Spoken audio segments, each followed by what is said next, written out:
C'est sans s'occuper tous les mercredis, 23h, 1h du matin. Vous savez comment ça se passe sur Radio Campus 106.6. Vous pouvez aussi nous retrouver sur campuslille.com et bien sûr sur DAB+. On reprend les directs, hein. Ça y est, 2024. C'est la rentrée. ADHX. Ouais. Ça dit quoi? On est là, calme, hein. C'est la rentrée, hein. Ouais, c'est la rentrée, tu connais. Ah. Donc, Myriam, comment va Myriam? Ça va ou quoi? Ça va, hein. Libérable. Hein? Libérable. Ouais, je suis ému. Ah, t'es ému, hein. Ouais. Ah, c'est les émotions, c'est les émotions, franchement. Dis-moi, Back to back. Ouais. Ah, ça dit quoi? Écoute, libérable, hein. Libérable aussi, hein. Ça fait du bien parce qu'en ce moment, le ghetto, là, il est tendu. Non, c'est ça. Le ghetto, Là, il est tendu. ça va. Donc, on a repris des grands studios. Il y a de l'espace. Franchement, En léger. on est à l'aise. On reçoit même le petit. Ah oui. Isaiah est dans la maison, c'est notre invité, hein. Isaiah. Hein? Isaiah, comment va Isaiah? Isaiah, ça va? Comment tu vas? C'est son anniversaire. Hein? Ah, bien. C'est son anniversaire, hein, le petit Isaiah. Franchement. C'est quoi le code? Hein? C'est quoi le code? Les carrés ils sont pas prêts. Il n'y a pas de parachute. Hein? Pas prêt. Il n'y a pas de parachute. Voilà. Ah, c'est ça. On forme déjà des petits. Hein? Donc, c'est lui la relève. Hein? C'est lui la relève. C'est Si, ça. s'il veut bien. Ah, s'il veut bien. Attends. Restez branchés. On va pas- C'est ça, faut bien la relève. Hein? Faut pas Ah, nous c'est plus- ça. Ouais. On va pas non plus écouter du son jusqu'à 80 piges. Hein? À un moment donné, faut lancer. Faut Ouais, lancer c'est ça. l'idée. Bah, Hein? bien sûr, quand même. Ah, c'est ça. Sinon, on va terminer comme le canapé rouge là, de France 2. Ah, comme Drucker. Drucker. Comme Drucker.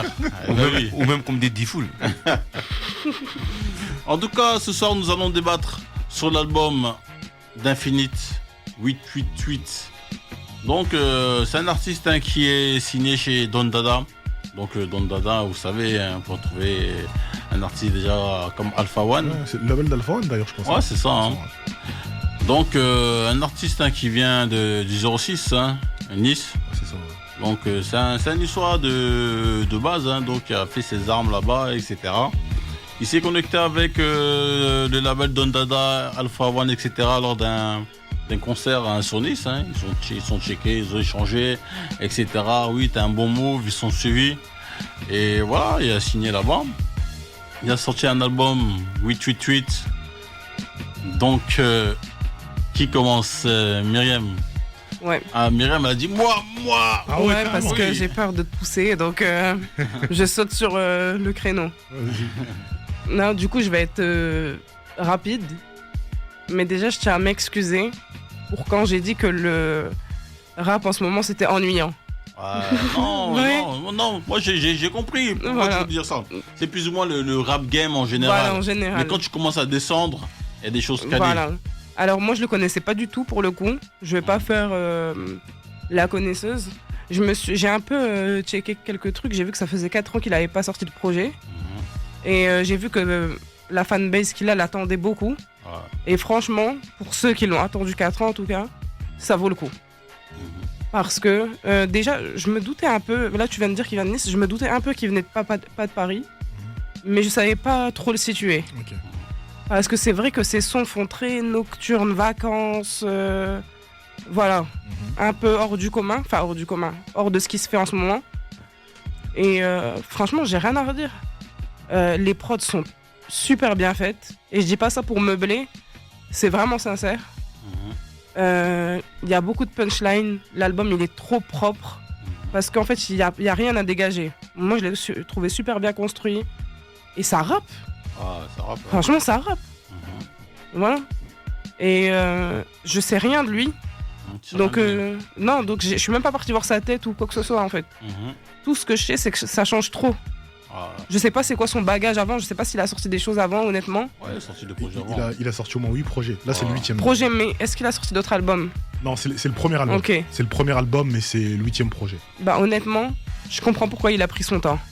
Parce que c'est super quali et ça change vrai, ça rappe. Voilà. Je demande rien de plus. Ok. Voilà. Ok. C'est-à-dire quoi? Donc les autres ils rappent pas? Bah non, mais... Non, déjà oui, il y en a beaucoup qui rappent plus. Je parle des mainstream là, tu vois. Ça chantonne beaucoup, ça fait beaucoup de mélos. Et force à eux, hein. Mais après, peut-être que j'écoute pas aussi les bonnes personnes, hein. Je peux, tu vois. Typiquement, lui, je le connais pas. Si tu me dis pas d'écouter, ça allait pas m'arriver. Mais dans ce que je connais moi, non, ça rappait plus autant, tu vois. Ok. Diwanx. Ouais. Mais moi, je veux commencer par citer l'intro. L'intro, ou le fil rouge de l'intro, c'est en vrai de vrai. Alors, je m'en fous de la paye, je veux juste la paix. Mais tout ça, ça va de pair. Donc alors, il faut me payer, cousin. Grosso modo, c'est ce qu'il dit. Et ça donne le ton du projet. Parce que tout le projet, c'est un peu le combat entre les codes, les principes, les valeurs qu'il peut avoir, ce côté un peu chill, ce côté un peu cool, qui se combat avec, effectivement, la fame, la hype, ce qu'on pourrait appeler bêtement le bling bling. Et tout le projet, ça va commencer comme ça, où effectivement, on le voit par exemple quand il dit Monsieur Météo, quand il dit t'es un bon quand tu rappes mal, moi je sais pas l'homme de l'artiste. Ouais. Donc c'est cette façon de, tu vois, de imposer sa personnalité, essayer de trouver sa place, éviter de trop se faire manger, trop se faire marcher dessus, et en quelque sorte s'imposer de sa manière avec sa personnalité. Quand tu vois par exemple mathématiques, deux voitures en face à face, lequel va lâcher du lest. Donc quand tu vois un peu, quand tu roules là, t'as deux voitures qui se regardent, maintenant qui va reculer. C'est ça un peu cette façon de faire. Et donc ce combat-là, il peut se faire de plusieurs manières, parce que tu sens que le Boog il est un peu thug, tu sens que le Boog il est un peu wood, mais c'est pas le genre de gars qui va être dans la violence, dans la violence brute. Pas la violence bête, mais la violence brute. Parfois ça peut être subtil, ça peut être assez fin. Et ensuite, par exemple, on a dans Parano, quand on dit par exemple, laisse-moi te dire un truc, si le lait venait à tourner, je ne serais pas l'abruti qui le boirait. Et c'est là où on donne le ton et on met les choses dans le contexte. C'est que le gars, il vient de Nice. Et en fait, j'avais expliqué dernièrement dans un album que j'ai décortiqué, c'était celui de Esprit Noir, où c'était le gars qui avait grandi dans le 75 et donc qui était confronté au Grand Paris. Le gars, lui, il vient de Nice. Et non seulement il vient de Nice, il vient du sud-est de la France, la région PACA. Et la région PACA, plus même que dans le Beau Paname, parfois même, c'est là où le bling-bling il sort réellement. C'est là où le côté fast frappe à l'œil des gens. Et c'est là où tu as même pas mal de gens qui s'inventent des personnages. Un peu bling. Et à un moment donné, c'est là où effectivement il lutte pour se trouver la place. Et effectivement, comme avec Esprit Noir, ça va être le produit en fait qui va l'introduire. Et on le voit dans le son quand il dit fitness, qui enchaîne juste après avec le son comportement. C'est là où tu vois où il est dans le passage. Il est dans le passage et il rentre dans notre monde où effectivement à un moment donné il va un peu jouer un peu un personnage, être une sorte va prendre une sorte de camouflage. Et après tu vois notamment dans des sons qui sont déterminants comme des sons comme Bateau ou des sons comme Imagine qui a un vrai son vraiment bien écrit, hein. C'est mon préféré. Où effectivement tu vois des éléments de vie qui t'arrivent et qui sont une sorte de destinée. Où tu t'imagines des grandes choses, mais en fait, si tu te laisses dérouler par le quotidien, en pensant que tu fais des choses bien d'ailleurs, et ben en fait, ce quotidien, ça t'entraîne dans un engrenage qui peut t'écraser. Et en fait, c'est là où il a vraiment voulu éviter ça, et il a su basculer de l'autre côté. Et tu le vois aussi notamment dans le son Bateau, où effectivement, le son Bateau, c'est le moment où effectivement, il profite de cette fast live-là, mais il amène ses gens avec lui. Et tu le vois dans le son, il y a un son où il y a une sorte de répondeur qui s'enchaîne comme ça là au niveau de l'interlude, où quand il veut, justement c'est le son juste avant, quand il va inviter tous ces gens dans le bateau là pour passer du bon temps, chacun tu vois ils sont dans leur côté, ils sont dans leur truc, et ils finissent finalement par se croiser là-dedans, dans ce croisé de chemin, où il arrive à entraîner les gens avec lui. Et donc je voudrais aussi souligner aussi le nom de l'album qui s'appelle 888. Parce qu'en fait, 888, je sais pas si beaucoup de gens le savent, mais c'est le symbole du karma. Ou alors pas du gain, mais récolter ce que l'on sème. Ok.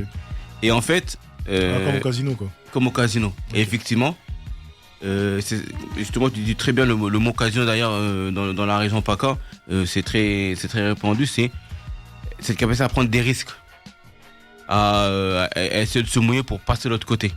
Okay. Et en fait, c'est ça, c'est où tu te laisses écraser par ce quotidien-là, qui va pas forcément t'amener sur le bon, ou alors tu prends des risques où tu peux t'écraser, mais effectivement, ça peut te permettre aussi de t'élever si tu fais les choses bien. Et en fait, il y a deux trucs à retenir, c'est effectivement le contexte où il est, qui est la région PACA, où effectivement il y a cette confrontation avec le bling bling, qui effectivement, malgré les codes, les valeurs qu'il peut avoir du ghetto, de sa famille, etc. et tout, finissent par l'illuminer. Donc il rentre quand même dans ce monde-là, en se camouflant, en gardant la tête sur les épaules, mais en s'imposant quand même comme il est. Et donc en fait, je trouve que ce que je trouvais intéressant dans cet album-là, c'est que il a quand même mis en avant cette personnalité du Sud-Est. Et on le disait même qu'on avait reçu un rappeur de Toulon ici dernièrement, oui, qui se faisait beaucoup écraser par Marseille. Oui. Parce qu'effectivement, Marseille, ils avaient su avoir ce truc d'imposer leur côté marseillais sur toute la France. Et c'est ce qui les a démarqués un peu de Paname. Et en fait, en faisant ça, ils ont un peu mis de l'ombre sur les autres villes à côté, qui avaient autre chose à proposer que Marseille. Et là, avec cet album-là, il a un peu fait, notamment que tu vois dans le son dictionnaire, où effectivement il exprime vraiment bien et où tu vois vraiment les codes de la région PACA. Après, quelques petits bémols quand même sur le projet. Déjà, c'est très fin, tu vois, c'est très subtil, mais parfois tu as un peu du mal à comprendre parce que parfois déjà il y a beaucoup de références, notamment à des films, Pulp Fiction ou Le Bon, la Brute et le Truand, des films même très anciens. Donc c'est pas toujours évident de capter. Moi j'ai fait 4 écoutes pour à peu près tout capter. Artistiquement c'est bien fait, c'est bon, c'est bien produit, c'est bien écrit. Je trouve pas forcément que ce soit original sur d'autres choses qui se font, mais il a vraiment bien imprégné son truc à lui. Et pour terminer, je trouve qu'il tombe un peu trop facilement dans les côtés un peu antiracistes, tu vois. Bête un peu. Alors que justement son album est très bien écrit, très fin, très subtil, mais là-dessus il tombe dans des trucs un peu bas étage et je trouve que c'est un peu bête un peu là-dessus. Ok. Non mais en tout cas avant de passer à Dax, on va s'écouter un son. Hein. C'est Sans s'occuper tous les mercredis 23h sur Radio Campus.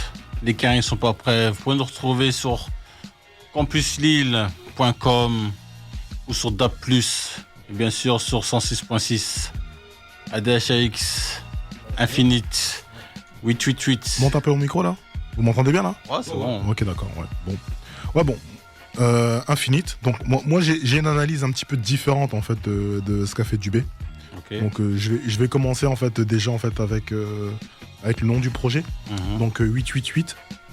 Donc moi selon ma vision et mes souvenirs en fait des mathématiques, le 8 c'est également un symbole de l'infini lorsqu'il est couché.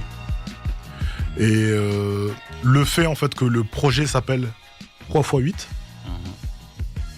c'est pour dire en vérité que c'est réellement lui. Donc en gros, tu vois, on est sur un projet où il nous raconte le quotidien d'un mec du sud-ouest. Okay. Tu vois. Et le truc qui se passe et tout, c'est que tout à l'heure, en fait, il y a plein de trucs intéressants qui ont été dits.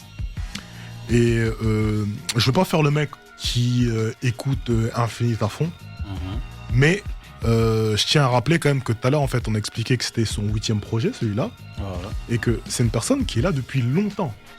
Et quand on dit depuis longtemps, si mes souvenirs sont bons, moi je me rappelle en fait que les premières fois que j'avais entendu ou vu en fait des images en vérité d'Infinite, à l'époque, je pense que Alpha était encore opus. Alpha était encore opus. Donc c'est pour dire que ça remonte pour de vrai. Ça remonte pour de vrai. Et là, je vais rejoindre Dubé. je me rappelle en vérité de ses premières apparitions où réellement l'un de ses projets, c'était également en fait de faire émerger la ville de Nice en termes de rap. Parce que comme Dubé en fait l'a expliqué tout à l'heure, effectivement, à cette époque-là en fait le rap, on va dire, il y avait que deux pôles en fait en France, en rap francophone. Il y avait que deux pôles. Il y avait Paris, il y avait Marseille.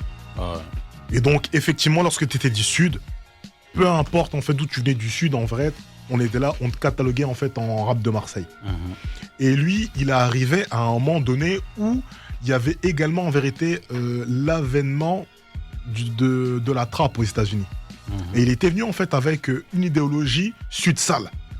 En francisant en vérité le truc de Dirty South en fait un petit peu, tu vois. Et il avait déjà en fait essayé en fait de pouvoir en fait se démarquer. Et j'ai envie de dire que selon moi, son choix d'avoir signé en vérité chez Don Dada, c'est un truc, c'est un bon choix, c'est un truc judicieux.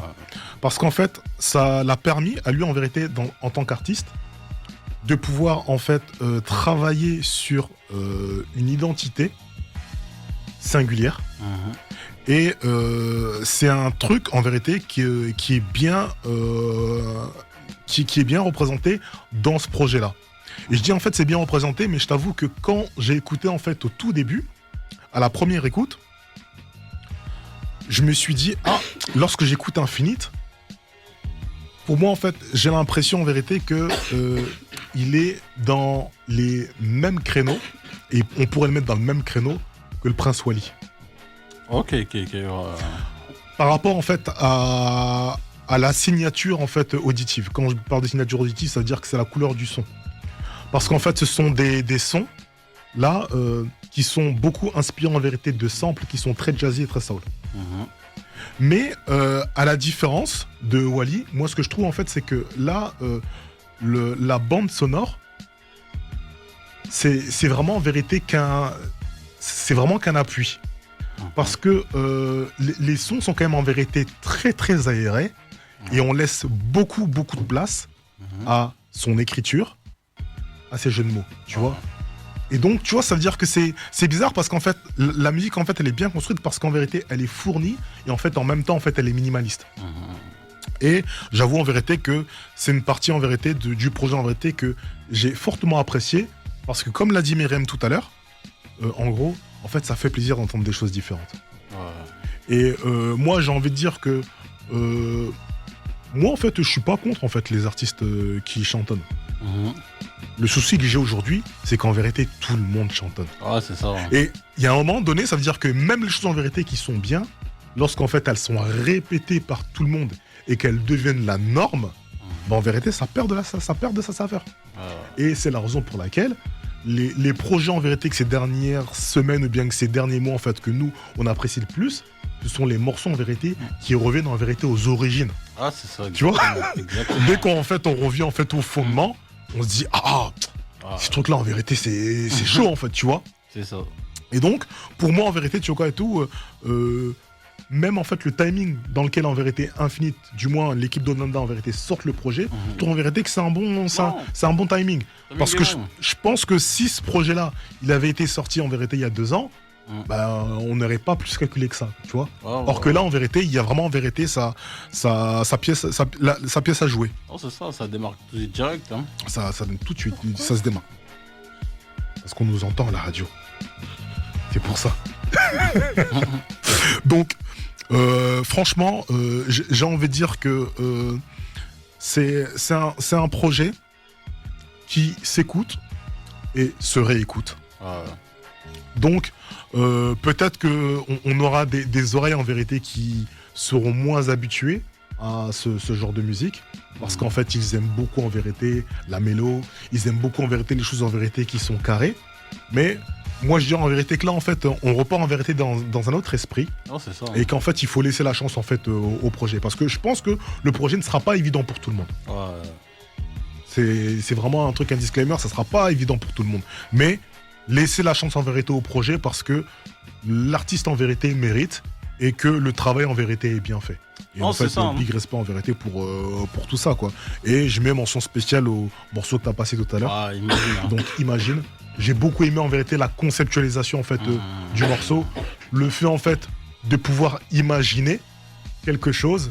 Et en réalité, le truc que tu imagines, en fait, c'est le scénario catastrophe sur scénario catastrophe. Quoi, tu vois.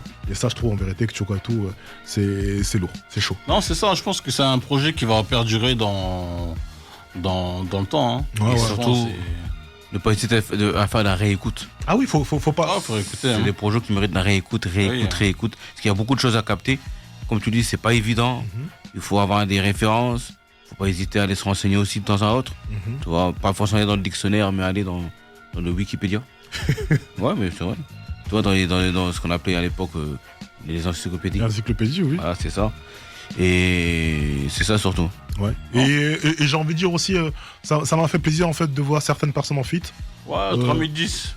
3010, c'est Ah ouais, longtemps. franchement, le passe-passe, c'était bon. Hein. Mais moi, perso, ce que j'ai aimé en vérité, c'est Vust. Ouais. Vust lyriciste, franchement, tout. Donc, qui est aussi un mec en vérité du coin. Je crois que c'est un mec de Nice aussi. Hein. Je vais pas te dire de bêtises. C'est un mec du sud-ouest en tout cas. Je sais que c'est un mec de son coin là-bas. Tu vois. Ouais, c'est ça. Et franchement, Vust et tout, quand j'ai entendu la voix, il faut même pas mentir, quand je suis arrivé là, à la radio, il y avait le son qui passait dans le véhicule. Et il y a le fiston qui était là et tout. Dès qu'il a entendu le flow de Vust, il a fait ouh, j'aime bien sa voix lui. Donc ça touche même les plus petits quoi, parce que c'est différent. Donc franchement tout chaud quoi. Non, franchement le projet est pas mal hein. Ouais, même le McGregor là avec Rimka. Avec Alpha One et Rimka. Ouais. Même Rimka et tout, tu vois et tout, j'ai bien aimé ce qu'il a apporté hein. Non, c'est ça. Hein. Ouais, même VVS. Ouais. VVS là, il est pas mal aussi. Après Mister Météo. Ok. Donc non, franchement, il y a des bons sons. Hein. Et en plus ça s'écoule facilement, c'est 36 minutes donc c'est ça, les mecs, tout le monde a le temps de. Et surtout la manière dont il a terminé. Je sais plus comment il s'appelle le dernier son là. Tous les gens. Tous les gens. Où il fait un peu un panel des gens qu'il a rencontrés. Ouais. Dans à peu près tous les milieux. Ouais. Et tu te rends compte finalement tu rencontres les mêmes personnes. Ouais. C'est-à-dire que quels que soient les milieux, quel que soit l'angle de vue, bah finalement on a les mêmes problématiques. On a l'impression qu'on est les seuls. En fait, on n'est pas si seul que ça. On a l'impression qu'on est différent. En fait, on n'est pas si différent que ça. C'est juste les formes, les trajectoires de vie qui changent. Mais après, tu vois, l'être humain est toujours centré sur la même chose, en fait. Il y a une phrase célèbre qui résume bien ce truc-là. C'est dans chaque milieu, en vérité, il y a un cassos. Si tu connais pas le cassos en vérité dans ton milieu, ça veut dire que c'est toi le cassos de quelqu'un. Et c'est ce truc-là, en fait, en vrai, tu vois. C'est qu'en gros, des fois, toi, t'es là, t'es dans ton milieu, tu penses que tu vois et tout. Mais en fait, il y a tout le monde qui a son roi, qui a son truc. Et en gros, faut encore rappeler toujours le contexte, c'est le sud-est. Il faut vraiment connaître le sud-est. Alors moi, je connais pas tant que ça, d'ailleurs, j'ai jamais été. Mais le sud-est, c'est vraiment ça. C'est beaucoup de matu-vu, c'est beaucoup de bling-bling et c'est beaucoup de gens qui bluffent. Tu vois, les trucs de Saint-Tropez, Nice, Cannes, etc. Des gens qui s'équipent dans les milieux. Et c'est ça, en fait. C'est-à-dire que tu peux imaginer quelqu'un par rapport à son apparence, par rapport à ce qu'il dégage, par rapport à ce qu'il dit, par rapport à sa tchatch. Et quand tu te rends compte que c'est pas si extraordinaire. Et parfois, on est complexé sur des gens à tort. Non, en tout cas, on va s'écouter un dernier son. Hein. Donc, on va s'écouter tous les gens. Hein. Ce soir, ceux qui peuvent, c'est comment ça se passe. 106.6. Les carrés sont pas prêts.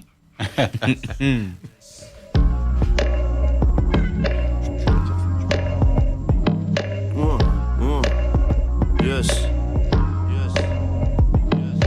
Tous les gens que je connais dans les problèmes se baignent. Tous les gens que je connais se plaignent. Tous les gens que je connais ont l'impression qu'on leur tire dans les pattes. Tous les gens que je connais se battent. Tous les gens que je connais sont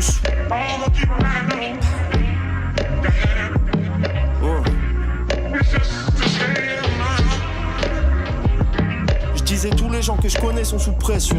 Tous les gens que je connais se posent des questions. Tous les gens que je connais veulent du vrai son. Tous les gens que je connais savent que je le fais pour. Tous les gens que je connais demandent à tous les gens que je connais.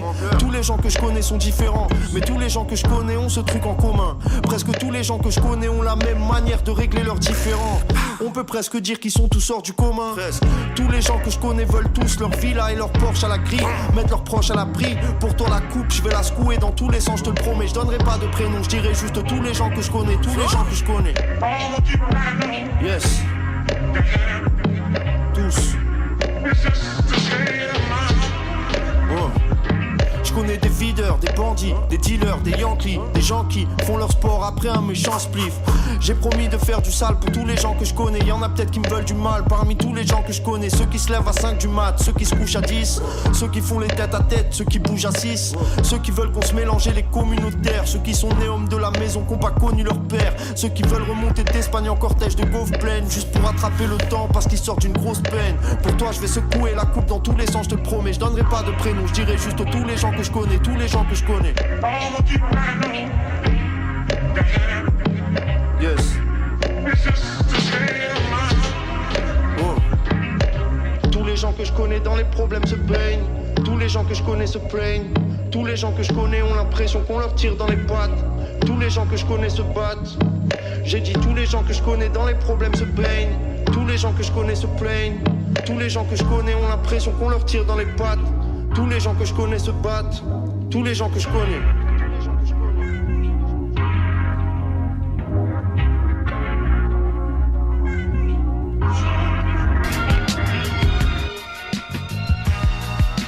Infinite.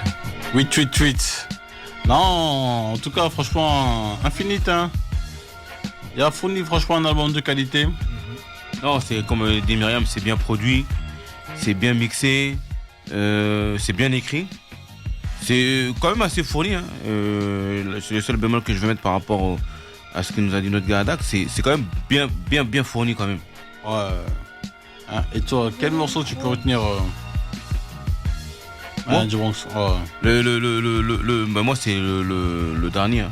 La manière dont il a fermé ça. Ça. Pour moi, parce que la manière dont il a mis le point final, ça résume tout le concept de l'album en fait. C'est-à-dire effectivement, comme je dis, ce mélange de milieux très différents et où chacun bluffe un peu tout le monde et chacun joue un peu ses cartes en se regardant dans les yeux mais sans vraiment savoir ce que le gars pense réellement au fond. Quoi. Non, en plus en sachant que Infinite, il sera au flow le 13 mars, hein, mercredi 13 mars. Hein. Ouais, si, il sera au flow le 13 mars. Hein. Donc, si vous voulez le voir sur scène, voilà. Hein. N'hésitez pas.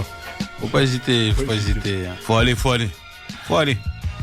Donc, Don Dada record, hein, franchement. Donc, D-Bronx, un dernier mot. Il nous reste, quasiment 3 minutes. Bah, dernier mot, c'est qu'il continue à pousser son concept du sudiste, du niçois, tu vois. Parce qu'on se rend compte que dans la région PACA, il y a d'autres choses à apporter que Marseille. Il y a d'autres couleurs différentes. Et puis en plus, c'est. Tu vois, la différence de Marseille, bon, c'est le vieux port, c'est la Méditerranée, mais bon, faut dire ce qui est, Marseille, c'est sale.